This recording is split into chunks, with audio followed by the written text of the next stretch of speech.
Bonsoir à toutes et à tous, merci de participer à ce webinaire organisé à l'occasion de la publication des résultats annuels 2024 de la société Largo.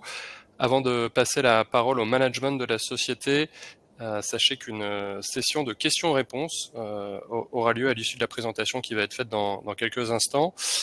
Pour poser vos questions, vous pourrez donc saisir vos interrogations dans le module de chat dédié afin qu'on puisse échanger suite à la présentation qui va être faite dans quelques instants. Voilà, merci beaucoup. Messieurs, je vous passe la parole. Bonsoir à tous, bienvenue à l'annonce des résultats de l'année 2024 de la société Largo. Pour vous présenter le sommaire, donc petit tour de présentation du marché et de Largo, les faits marquants de l'année 2024, un chiffre d'affaires record pour l'année 2024, une amélioration significative des indicateurs de rentabilité et les chiffres clés et perspectives pour 2025. Alors le marché, comment il s'est comporté, le marché du reconditionné, comment il s'est comporté en 2024? Donc c'est un mobile sur 5 vendu en France en reconditionné. Donc on a toujours cette courbe ascendante d'année en année. Dans un marché du neuf qui est baissier, les bonnes nouvelles, c'est que 85% des acheteurs de reconditionnés se disent satisfaits de leur achat. Et ça, c'est une très bonne nouvelle pour nous sur ces indicateurs de qualité vis-à-vis de nos consommateurs. Et petite introduction de la marque Samsung, pénétration de la marque Samsung cette année, avec plus 5% de part de marché suite au panel JFK. Et puis toujours le premier moteur d'achat d'un produit reconditionné qui reste dans un contexte inflationniste, l'économie qu'on peut réaliser en achetant, que le consommateur peut réaliser en achetant un smartphone reconditionné. Quelques KPI macro de l'entreprise. Donc Largo, on l'avait annoncé en janvier, en 24, c'est près de 35 millions d'euros de chiffre d'affaires. Aujourd'hui, on a 1000 m² dédiés au reconditionnement. On avait effectué des travaux d'agrandissement de l'atelier il y a maintenant 2 ans. On compte 87 collaborateurs. Tout le monde est basé ici à Nantes. Et depuis les travaux engagés il y a 2 ans, on a une capacité de production de 20 000 produits par mois. Donc en 24, on a commercialisé environ un peu plus de 140 000 produits. Aujourd'hui, on a une capacité de 240 000 produits annuels sur le site où on est. Et puis enfin, ce sont aujourd'hui des partenariats solides avec des opérateurs comme Orange en France et en Pologne et Bouygues Telecom. Petit rappel de l'activité de Largo, en tout cas de son cycle de fonctionnement. Trois expertises importantes. Le sourcing, qui devient de plus en plus important. Donc, on a une équipe de 3 acheteuses qui sourcent les produits, soit sur du circuit court, soit sur des achats brokers. Ensuite, on récupère les produits au sein de notre unité à Nantes et puis on opère le reconditionnement des produits. Et enfin, une distribution omnicanal, puisqu'on est présent chez des distributeurs retailers, sur les places de marché, les opérateurs du e-commerce et le B2B qui vient juste de démarrer, enfin qui a démarré il y a quelques années chez nous. Et puis bien sûr, on est présent sur des programmes de collecte, ce qu'on appelle le circuit court, auprès d'opérateurs et distributeurs, et on récupère les produits et on a une boucle 360 de circularité. Alors, les faits marquants de 2024, tout d'abord, concernant la RSE QSA, donc on a continué à déployer la stratégie, on a renouvelé le label Lucie, on a repris des engagements importants sur les plans RSE QSA. C'est salué d'ailleurs par notre cotation Etifinance, où on a la médaille d'or. EcoVadis, on n'a pas réussi à avoir le gold, mais on a augmenté d'1 point notre notation, donc on se rapproche de la médaille d'or.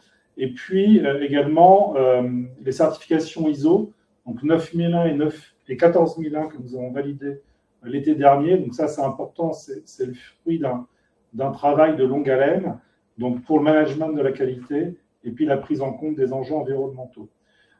On réalise tous les ans un bilan carbone, on descend au scope 3.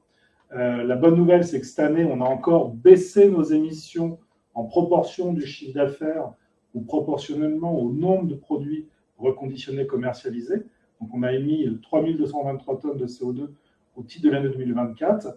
Et puis, le fait de commercialiser nos produits reconditionnés ont permis d'éviter 3617 tonnes de CO2 sur l'année 2024. Une accélération en 2024 sur l'international. Donc, déjà par l'extension de nos canaux digitaux sur lesquels on distribue aujourd'hui nos produits sur 8 pays européens. Donc, canaux digitaux, c'est essentiellement les marketplaces, et puis Largo.fr pour la France. Et également, on a signé en 2024 un contrat avec Orange Pologne, où on distribue notre offre depuis à peu près le fin d'année dernière. Un autre contrat structurant pour Largo, puisque en fin d'année dernière, on a contractualisé avec l'opérateur Bouygues Telecom, qui est un des 3 acteurs majeurs du marché français, avec une vraie ambition de Bouygues de pousser le produit reconditionné déjà depuis quelques années, mais de restructurer son offre et d'aller encore plus loin dans la vente de ces produits. Donc, on a démarré par la branche Bouygues Télécom Entreprise, sur lequel on a des bonnes performances maintenant depuis fin d'année dernière en termes de volume et de chiffre d'affaires. Et on a une perspective d'ouverture sur les canaux physiques, télévente et Internet. On a déjà réalisé une partie de tests sur la partie Internet, et on va continuer à avancer sur la partie télévente et réseau de boutiques qui aujourd'hui atteint le nombre de 500 boutiques en France. Également pour la partie retail, la distributeur, on a développé un outil innovant sur la partie extranet. Donc, on a une équipe de vente sédentaire qui commercialise nos produits auprès des différents magasins en France, des enseignes Leclerc, Intermarché, Système U. Et donc, on avait cette vente sédentaire, mais on l'a accompagnée, on l'a renforcée d'un outil digital qui permet en fait à nos magasins partenaires de pouvoir passer des commandes en temps réel depuis un outil digital, 7 jours sur 7, 24 heures sur 24, et de pouvoir suivre leurs commandes, leur gamme, leur offre, etc. Et ça nous permet d'accroître notre volume de vente cette année et puis dans les années à venir. Donc, en plus des éléments d'amélioration sur RSA, QSE et du commerce, on a vraiment travaillé sur l'amélioration de la performance de l'outil industriel. On a un coût unitaire de reconditionnement qui a baissé de manière drastique de 43% en 2024 versus 2023. Donc, comment on arrive à cette performance? Déjà, il y a la productivité qui a augmenté de manière significative. Et puis, l'amélioration continue au quotidien sur l'outil industriel qui nous permet de gommer chaque jour qui passe de plus en plus de tâches chronophages, d'automatiser et de gagner du coup en coût unitaire de reconditionnement de manière significative. En plus de ça, on a le délai de mise en stock. On vous a souvent parlé de l'importance de la rotation de stock dans notre métier, puisque chaque jour qui passe, potentiellement, le prix de nos stocks peut se déprécier. Et on a un gain sur l'année de 20% sur le délai de mise en stock. Donc ça vient directement contribuer à la marge de production de l'entreprise qui a progressé de 3,7 millions sur l'année 2024 par rapport à l'année dernière.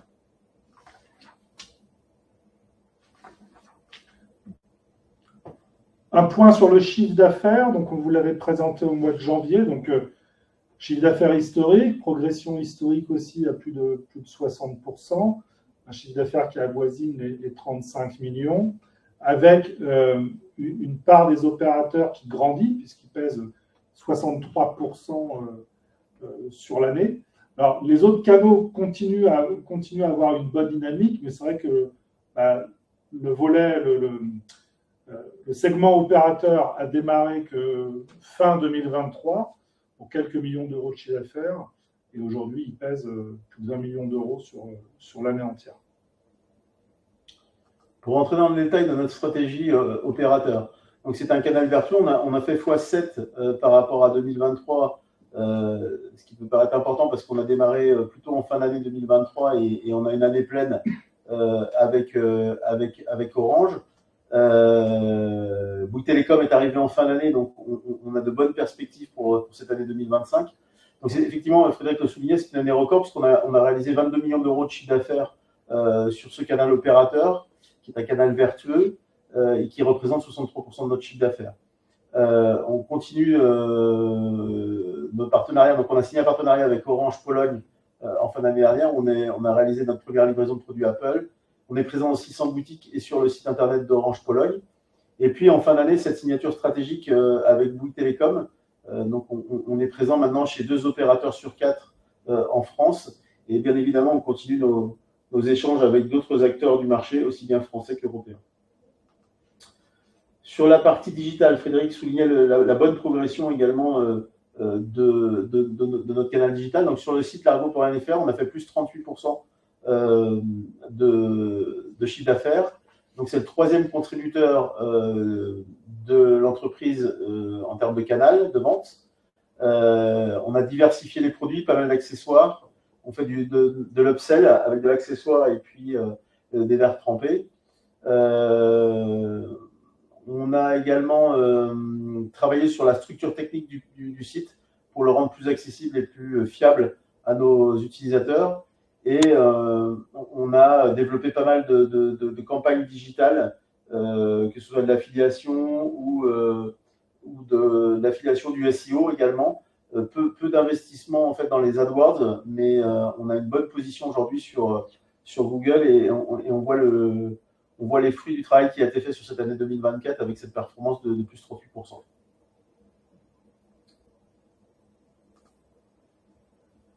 Montée en puissance du canal B2B également avec plus 20% de chiffre d'affaires. Les entreprises arrivent souvent, sont matures après le grand public sur des nouveaux marchés. On a vu une vraie explosion des demandes d'entreprises cette année. Donc c'est plus 20% de chiffre d'affaires. Une contribution à 70% du chiffre d'affaires du B2B par le réseau de revendeurs qu'on a mis en place. Évolution des techniques, donc j'en parlais tout à l'heure, mais l'extranet est également disponible pour nos revendeurs B2B. Et puis, on a une offre complète et novatrice. On fait de la gestion de flotte, du paramétrage sur mesure, du rachat de parc, et on a un service après-vente dédié.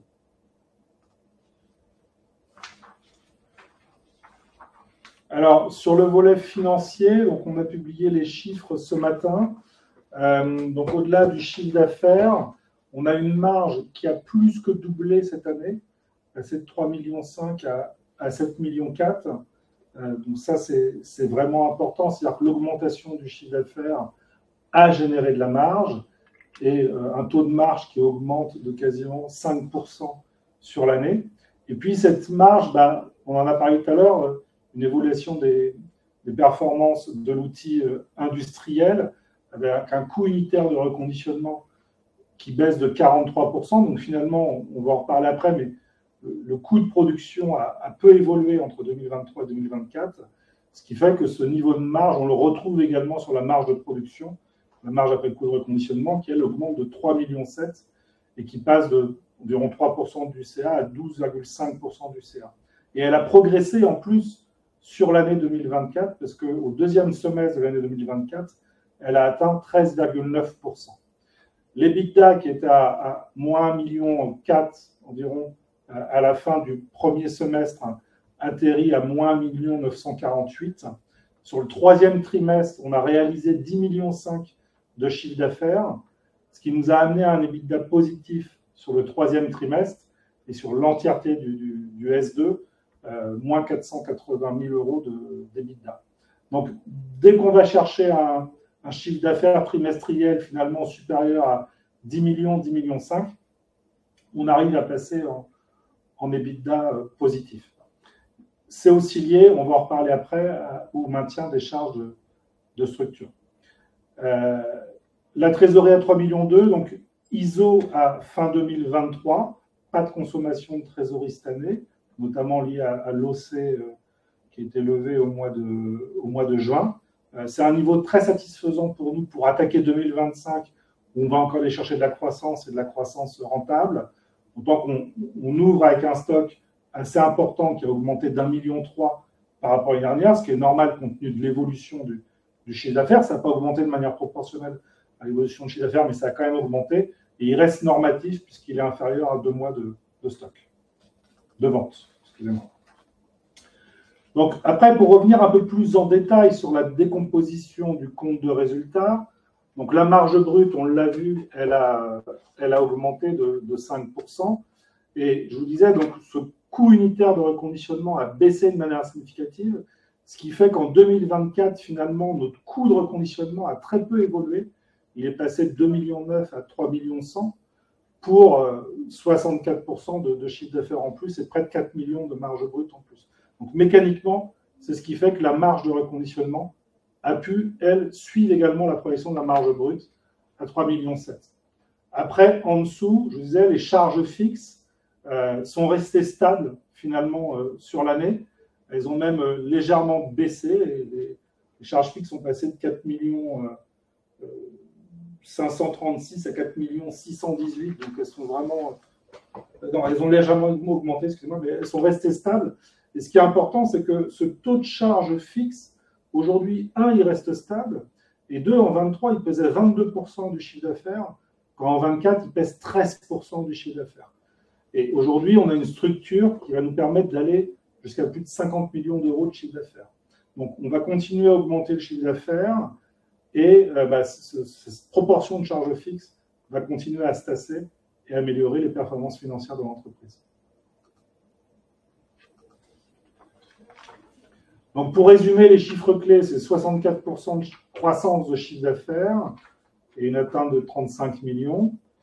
Deux partenariats structurants qui vont nous profiter en 2025 en année pleine avec Bouygues Telecom et Orange Pologne. Une stabilité des charges fixes en 2024 qui va continuer en 2025. Une première période trimestrielle positive sur 2024 et un EBITDA en full year qui progresse de 3,5 millions, et puis une trésorerie qui reste stable par rapport à N-1 à 3,2 millions. Sur notre stratégie et enjeux 2025, donc on poursuit le développement en France et en Europe via le renforcement des partenariats existants et la signature de nouveaux accords. Donc sur la partie opérateur, on a le pilotage et le développement d'Orange France, Bouygues Télécom et Orange Pologne. On a des discussions avec d'autres opérateurs et on espère conclure sur cette année à de nouveaux partenariats, en tout cas sur la partie opérateur. On va également renforcer l'approvisionnement de nos produits, ce qu'on appelle la collecte ou le buyback, le renforcement de l'approvisionnement de nos produits en circuit court. Donc on est présent sur un certain nombre de programmes aujourd'hui. Et on est en train d'aller chercher d'autres nouveaux programmes de collecte pour servir les canaux digitaux et retail. Et puis, garantir une expérience client proche du neuf, ça nous tient à cœur, c'est extrêmement important. C'est aussi dans ce cadre-là qu'on s'est certifié ISO 9001. Donc, on a mis en place au sein de l'entreprise un département qualité qui est accompagné d'une commission qualité qui se tient tous les mois et puis une commission technique pour assurer une veille technique et technologique sur la manière dont nos amis constructeurs construisent des téléphones et comment on peut améliorer le reconditionnement de nos produits. Et tout ça pour s'approcher d'une expérience client proche du neuf. Et toujours avec 2 ans de garantie pour nos consommateurs. Et puis, on va poursuivre cette trajectoire de croissance rentable. Chaque jour, on va continuer à améliorer les process au niveau de notre outil industriel de reconditionnement, soit process physique, de flux, et également amélioration des outils SI, des outils BI au service de la performance. Et puis les charges fixes, on en a parlé, on ne prévoit pas d'augmentation sur 2025. Et aujourd'hui, l'équipe qu'on a nous permet d'aller chercher plus de chiffre d'affaires. Et enfin, vous parler du lancement du club actionnaire de Largo pour qu'on puisse davantage partager, davantage échanger avec vous. Donc, l'espace dédié est en ligne donc sur largo.fr. On vous invite à y aller. Il est disponible dès aujourd'hui. N'hésitez pas à vous inscrire dessus. Vous allez y trouver beaucoup d'informations détaillées. On va essayer de mettre un maximum d'informations, de relayer également les différents articles, que ce soit de la presse professionnelle, la presse financière bien sûr, mais aussi toute la presse mass média, parce qu'on a une couverture médiatique assez importante. On tâchera de vous partager un maximum d'informations. Et puis, on va vous mettre à disposition un coupon également de réduction pour pouvoir acheter un produit reconditionné pour vous, vos enfants, vos proches, sur largo.fr. Et puis enfin, l'objectif aussi de ce club, c'est de pouvoir se rencontrer, de partager, de répondre à vos questions, de vous présenter l'outil de reconditionnement qu'on a ici à Nantes.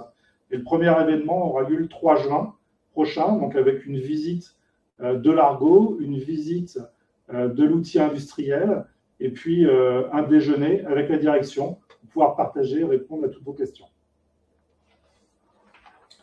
Merci Frédéric. Donc, nous arrivons à la fin de cette présentation des résultats annuels de l'Argo et nous vous écoutons nous sommes à votre disposition pour les questions qui peuvent être posées par l'ensemble de nos actionnaires.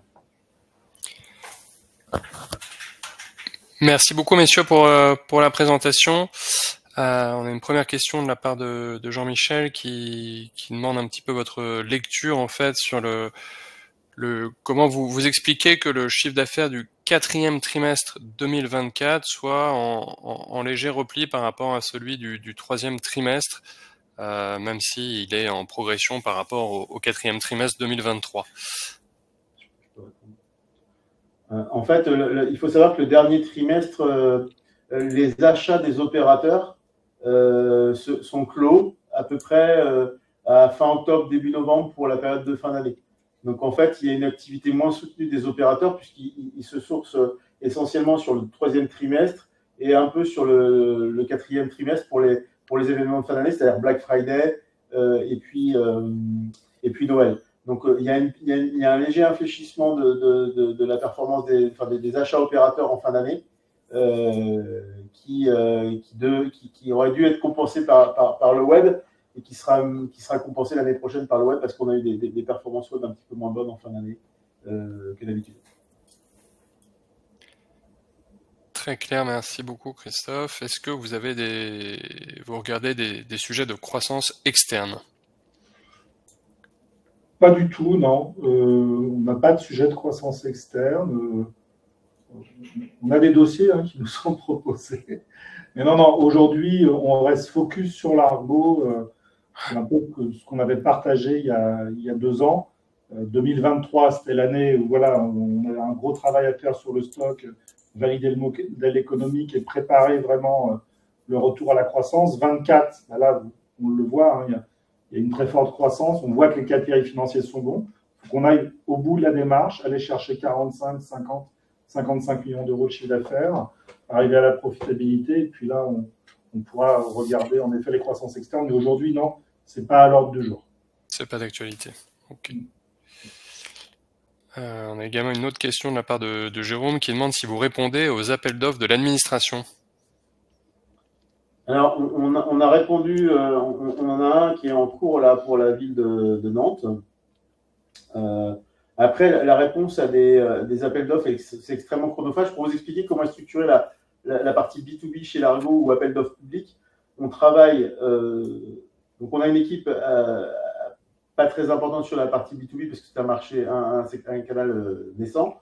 En revanche, on a développé d'autres solutions, c'est-à-dire qu'on a des partenaires distributeurs spécialisés dans la vente aux produits B2B, la vente aux entreprises. Donc, nous, on leur fournit ce matériel et eux, ils revendent après et ils répondent aux appels d'offres. Et puis, on travaille de plus en plus étroitement avec les branches business des opérateurs.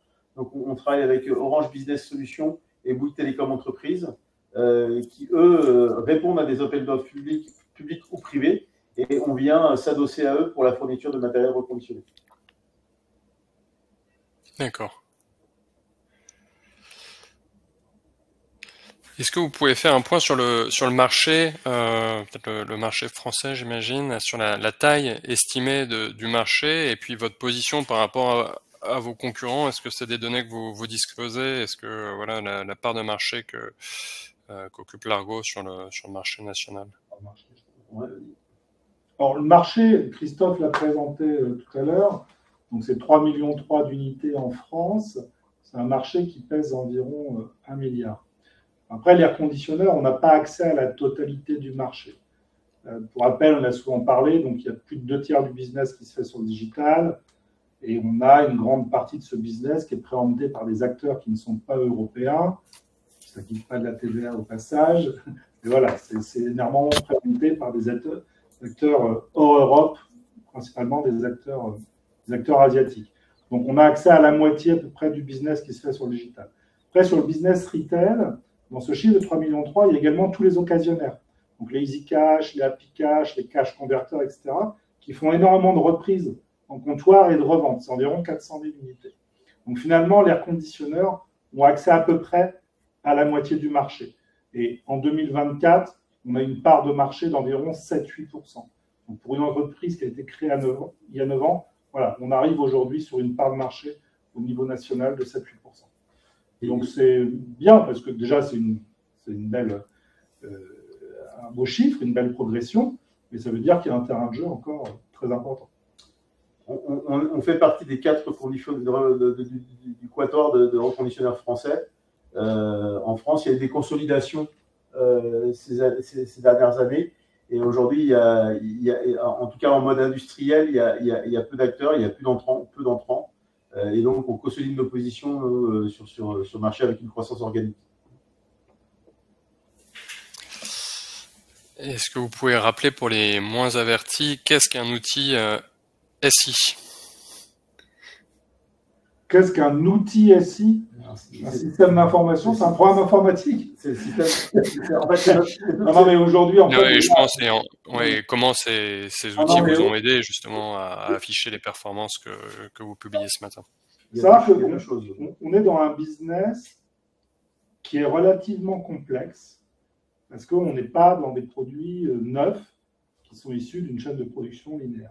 On est dans un business où on doit être capable, on vient collecter des produits usagés et quand les produits arrivent chez nous, on les passe sur les bancs de test et on doit être capable de prendre la bonne décision à l'issue de ce test pour maximiser la valeur. Et c'est vrai qu'on a beaucoup travaillé sur les outils SI et BI depuis 2023 principalement, et c'est ce qui fait qu'on voit que les KPI financiers se retournent complètement et on arrive à créer vraiment de la valeur. Puisque si on achète des produits d'occasion, on conditionne tout et on les vend, d'un produit à l'autre, il y en a un où on va gagner de l'argent, mais un autre où on va perdre de l'argent parce qu'on devra changer des pièces qui sont très onéreuses. Et aujourd'hui, chacun des produits qui passent sur les bancs de test, à l'issue de ce test, nos outils informatiques nous disent ce qu'on doit faire sur ce produit. Il peut nous dire qu'il faut mettre 20 € dessus parce que c'est comme ça qu'on va maximiser la marge. Il peut nous dire on va mettre 100 € parce qu'on va le vendre chez un tel, on va refaire aussi complètement la cosmétique et on va le vendre plus cher. En tout cas, on va gagner plus d'argent sur le produit. Et l'outil peut nous dire également on s'arrête là, on récupère les pièces parce que ça nous coûtera plus cher de le reconditionner que de récupérer les pièces et recycler les cartes neuves. Donc aujourd'hui, voilà, ça fait partie des outils qu'on a mis en place. Et au-delà de ça, tous les outils SI, on a 2 développeurs à demeure et un DSI, 2 développeurs sur la partie vraiment SI et un développeur sur la partie data, en fait, nous permettent aussi de gagner beaucoup de temps, d'éviter beaucoup de tâches chronophages et d'être plus efficace et de nous aider à prendre les bonnes décisions. Si je peux compléter ce que dit Frédéric, en fait, on a un système d'information qui gère les opérations. Là, on travaille avec un partenaire qui s'appelle Proginov, et donc on a une espèce de colonne vertébrale qui permet de gérer les achats, de gérer l'approvisionnement de produits, la supply, la logistique, et toutes les opérations qui sont faites à l'intérieur de l'entreprise. C'est-à-dire ça va de la réception en passant par le test et les opérations.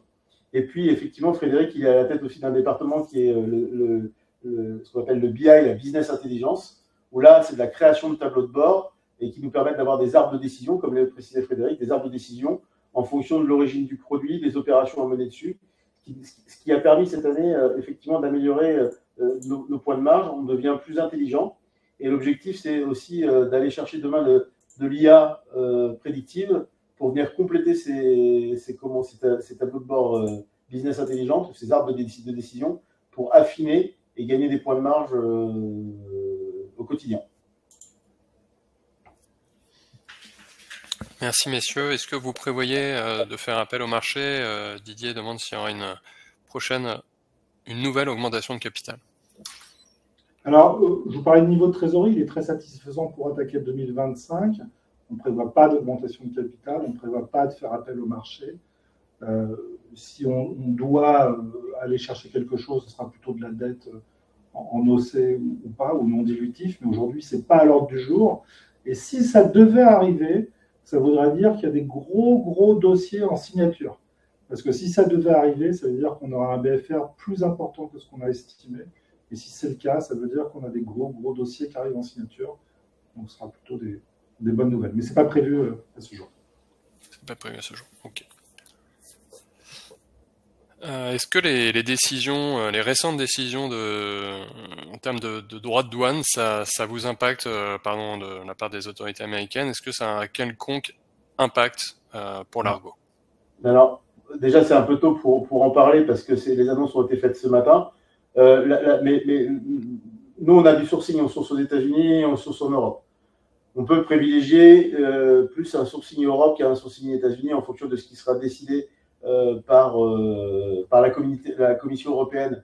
Parce que la Commission européenne va réagir, mais pas avant fin avril. Ils sont en train de préparer un plan en réponse aux annonces de Donald Trump ce matin. Ce qui pourrait être une bonne nouvelle pour nous, si on fait un peu de perspective, c'est que les droits de douane qui vont être appliqués aux États-Unis vont impacter de manière significative le marché américain, et en l'occurrence Apple et Samsung, puisque les droits de douane pour les produits, les semi-conducteurs venant de Chine, c'est 34%, le Vietnam, c'est 43%. Beaucoup de produits sont fabriqués dans ces zones asiatiques, et ça impacterait à peu près, suivant nos perspectives, de 150 $. Si Apple reporte complètement le droit de douane sur le consommateur, ça représenterait à peu près 150 $ d'augmentation sur un produit Apple. Ça pourrait, en fonction de la réponse européenne, ça pourrait créer un effet d'aubaine pour nous, puisque nous, on sourcerait en Europe sans impact de droit de douane, et puis un coût de l'iPhone qui monterait en Europe, en tout cas j'entends du produit neuf, et ce qui pourrait créer un effet d'aubaine sur la partie reconditionnée, qui l'est déjà, hein, pour le coup, mais qui serait encore plus exacerbé avec ces mouvements de droit de douane. Mais il est encore un peu tôt pour se prononcer, parce qu'on n'a pas la réponse de l'Europe sur le sujet.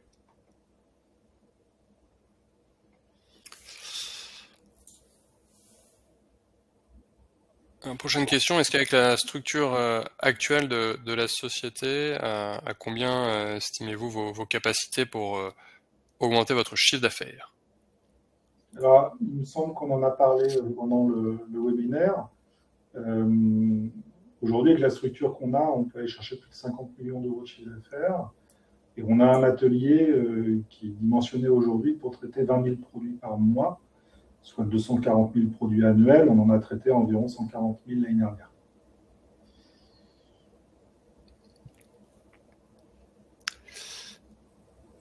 Question sur vos quotas carbone. Est-ce que vous pensez pouvoir les revendre un jour?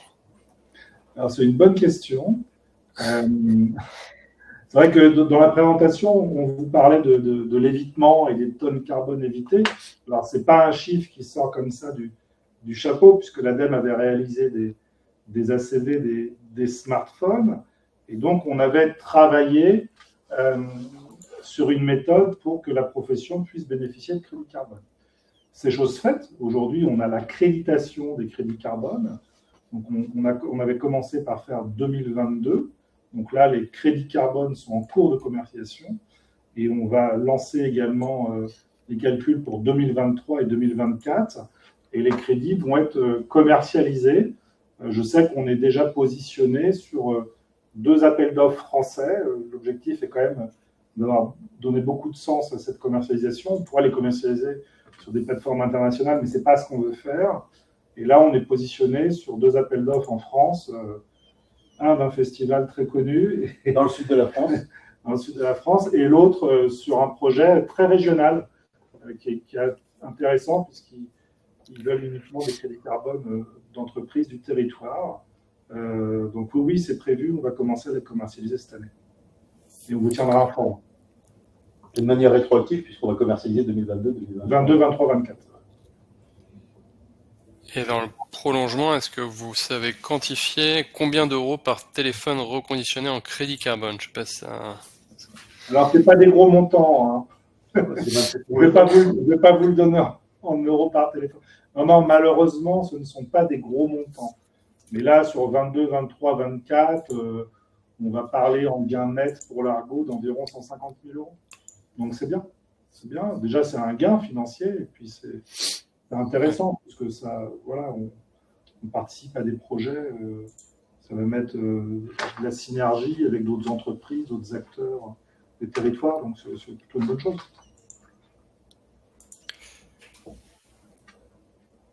Alors Martine, si je reviens sur la dynamique commerciale et les perspectives, qu'est-ce qui est le plus handicapant en fait dans votre progression? Est-ce que c'est la collecte? Qu'est-ce que ce seraient les freins à la poursuite de votre croissance?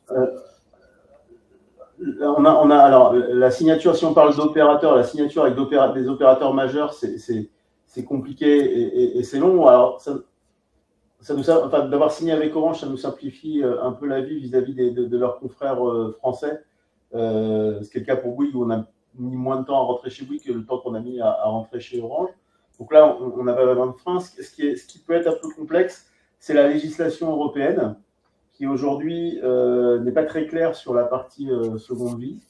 Et on est en train de travailler avec la filière, le syndicat, le CIRNIET, le syndicat de notre profession, pour aller porter notre voix auprès de l'Europe. Et comme tout marché émergent, en fait, parce que le reconditionné, c'est avec une dizaine d'années, en fait.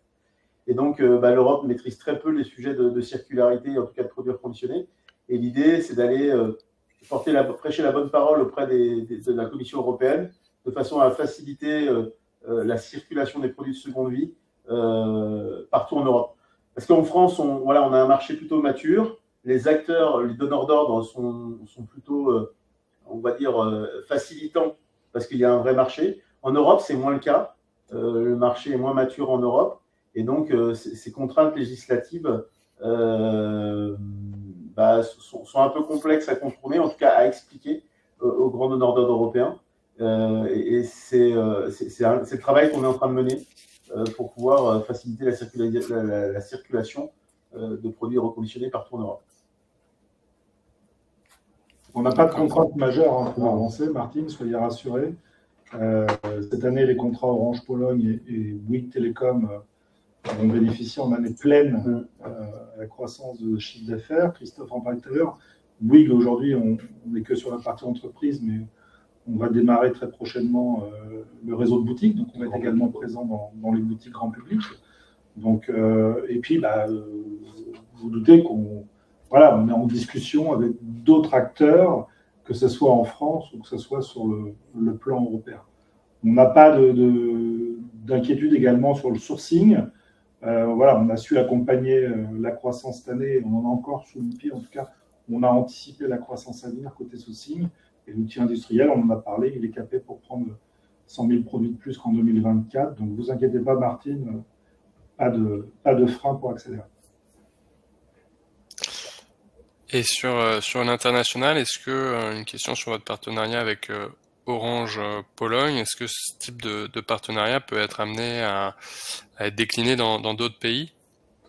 Oui, alors Orange opère dans 8 pays européens. Donc on a des discussions avec le groupe. Là on a Orange Pologne, mais effectivement on a en cible les 8 pays européens qui sont opérés par Orange. Et puis il y a d'autres opérateurs européens sur lesquels on peut avoir des ambitions. C'est le cas de Deutsche Telekom, par exemple, en Allemagne, qui opère lui également dans 7 ou 8 pays en Europe. Donc, c'est T-Mobile. Et il y a un vrai sujet chez les opérateurs. Pourquoi les opérateurs prennent le sujet de la production très à cœur? Parce qu'ils ont des ambitions de décarbonation, comme beaucoup d'entreprises en Europe.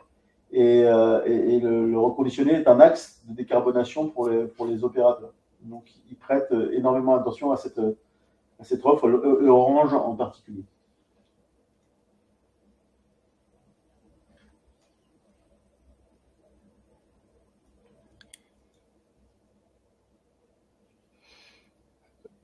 Une question d'un participant qui félicite les bonnes performances financières et qui demande si vous pensez que l'EBITDA 2025 continuera de s'améliorer cette année.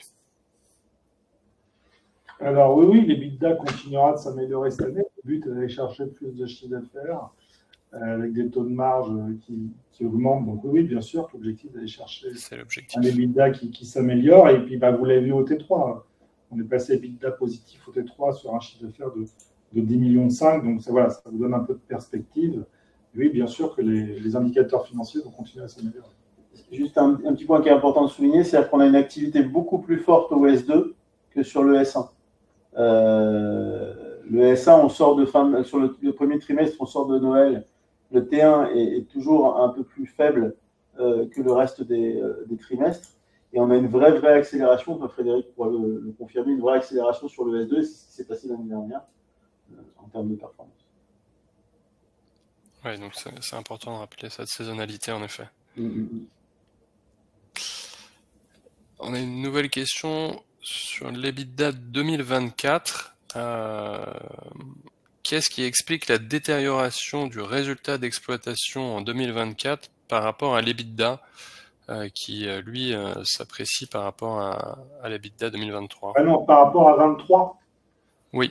Pourquoi la différence entre l'EBITDA et le résultat d'exploitation est de 630K, de moins 630 en 24, alors qu'il était positif en 23. C'est ça la question, en fait. Il y a un écart d'1 million, en fait, entre les deux.